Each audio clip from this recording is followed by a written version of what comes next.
नमस्कार दोस्तों, आपका स्वागत है जियो लेंस के नए वीडियो पर, जहां हम लोग एक मेजर इशू दिल्ली की एयर पोल्यूशन को लेकर बात करेंगे। एयर पोल्यूशन एक मेजर फैक्टर है जो क्लाइमेट चेंज को इन्फ्लुएंस करती है और क्लाइमेट चेंज एक ग्लोबल इशू है दोस्तों।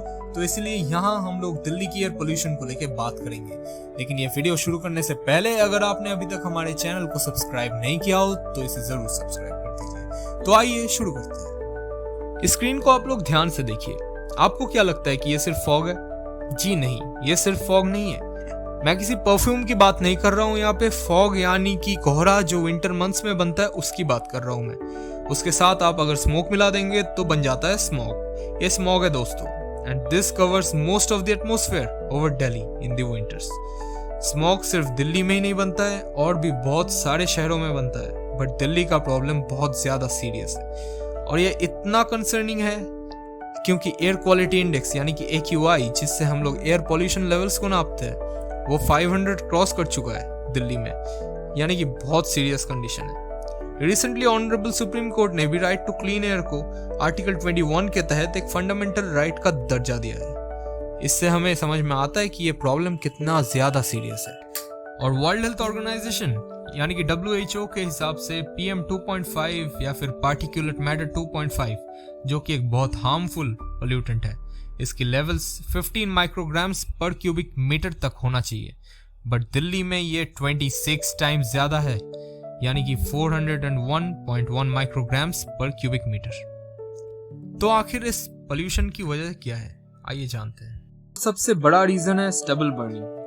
इसमें क्या होता है दोस्तों, खास करके पंजाब, हरियाणा, यूपी के फार्मर्स खरीफ सीजन के हार्वेस्ट के बाद अपने क्रॉप लेफ्ट ओवर्स को जला देते हैं, क्योंकि उनको बहुत कम समय मिलता है रबी सीजन के क्रॉप्स को लगाने से पहले। ये यूजुअली अक्टूबर मंथ में होता है, और ये इतनी मेजर स्केल में होता है दोस्तों कि ये स्मोक, जिसमें हार्मफुल पोल्यूटेंट्स जैसे कि PM10, PM 2.5, carbon monoxide, nitrogen oxides etcetera है, ये हवा के माध्यम से दिल्ली में आ जाते हैं, जहां इतनी density of structures and population होने के कारण फॉग से मिक्स होकर स्मोक प्रोड्यूस होता है। Recently IITM, that is the Indian institute of tropical metrology, ने बताया है कि दिल्ली का एयर पॉल्यूशन में स्टबल बर्निंग का अराउंड 30% कंट्रीब्यूशन है, which is a large amount. और रिसेंटली गवर्नमेंट ने स्टबल बर्निंग पे ₹30,000 तक का भी फाइन लागू किया है, बट ये उतना सक्सेसफुल हुआ नहीं है। दूसरा रीजन है कंस्ट्रक्शन डस्ट, जिसमें PM10, PM 2.5 and other harmful metals होते हैं। 2016 की एक स्टडी में पाया गया था कि PM 2.5 का 38% और PM10 का 56% रोड डस्ट पे कंट्रीब्यूशन है, जिसका मेजर पोर्शन आता है कंस्ट्रक्शन डस्ट से। अर्बनाइजेशन पे ज्यादा फोकस होने की वजह से ये डस्ट हवा में फॉग के साथ मिलके स्मोक बनने में हेल्प करता है। थर्ड रीजन है meteorological conditions.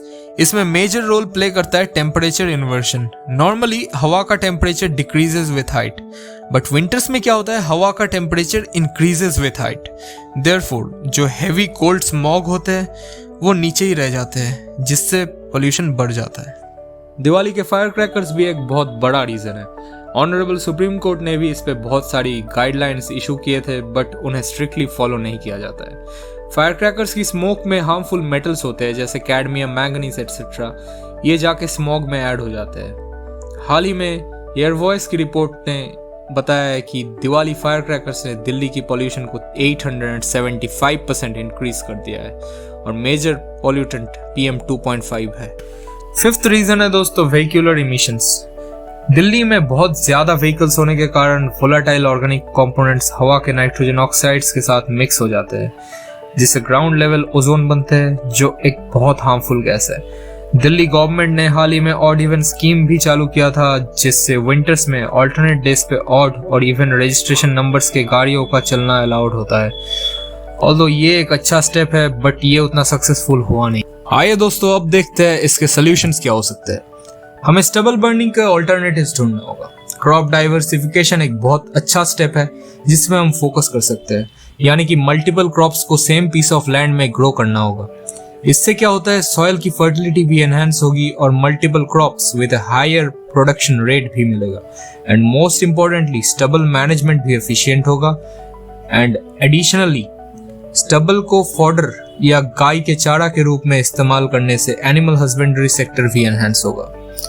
And cherry on the top, air pollution भी डिक्रीज होगा। सेकेंडली, हम लोग ग्रीन फायर क्रैकर्स पे फोकस कर सकते हैं, जिससे हार्मफुल केमिकल्स एंड मेटल्स हवा में छोड़ी ना जाए।